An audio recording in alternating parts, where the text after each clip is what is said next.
informasi itu sudah menunjukkan ada kemungkinan berbeda 29 dan 30. Nah, saya ingin mau mendapatkan sedikit harapan-harapan, kemudian penyikapan masyarakat kita. Betul. Kalau ada perbedaan-perbedaan seperti itu dalam hal penetapan 1 Syawal nanti.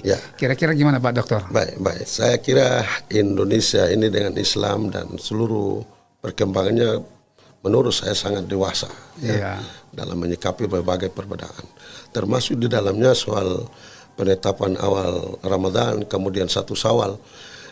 Menurut saya karena sudah terjadi beberapa kali, hanya tingkat orang pemahaman orang terhadap perbedaan ini kadang masih perlu disampaikan lebih baik oleh kita.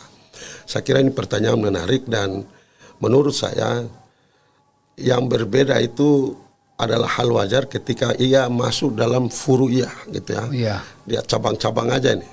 Dia tidak berbeda dalam hal pon. Kita semua puasa gitu betul. Kita semua bayar zakat gitu ya. Kita semua bisa melaksanakan apapun di dalam Ramadan itu tidak berbeda. Kita sumbernya satu. Nah, ketika masuk di furu'iyah itu soal pendekatan. Ya, soal pendekatan saja gitu ya. Artinya saya bisa ke Sofifi itu bisa naik kapal yang pelan, bisa ferry, bisa speed gitu ya. Tapi sasarannya ke Sofifi gitu ya. Insya Allah sampai Sofifi. Nah, dan sebaliknya kita dalam hal perbedaan di soal furu'iyah kita tidak boleh pertajam, justru kita ambil hikmahnya. Bagaimana kita diuji dalam berbeda di cabang seperti itu, tapi kita tetap menyatu secara Islam bahwa kita ini tidak ada yang membedakan dari sisi ideologis, dari sisi akidah. Nah, oleh karena itu soal fikih jangan sampai menghancurkan akidah. Ya, soal yang prinsip di dalam Islam itu. Nah, oleh karena itu kita harus saling toleran, harus saling menghargai. Perbedaan-perbedaan itu harus dijadikan sebagai kekuatan, bukan sebagai kelemahan kita sebagai umat. Yang pertama. Yang kedua, hari ini menarik ya, kita buktikan host ini beliau adalah yang saya tahu sebagai tokoh NU, kemudian saya sebagai tokoh Muhammadiyah, dan berkarir sampai di puncak, di tingkat, walaupun hanya di tingkat wilayah. Ini saja menunjukkan bahwa kita sejuk-sejuk saja, tidak ada masalah. Kalau Pak Dokter pakai celana, ya hostnya pakai sarung. Ya, pakai sarung, dan itu betul. Dan ini menunjukkan bahwa kita enak saja dalam perbedaan. Kita menerima ini sebagai rahmat, ya, dan tidak berarti menjadi pemecah gitu ya antara satu dan yang lain.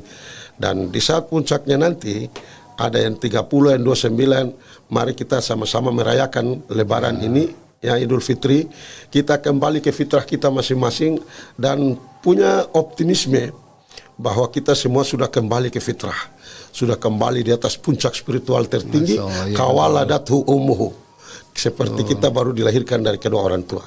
Jangan dikotori dengan lingkungan yang sudah biasa berbeda, kemudian kita pertajam dan akhirnya bayi yang baru lahir itu dia bisa berputus asa karena lingkungannya tidak memberi dukungan yang terbaik.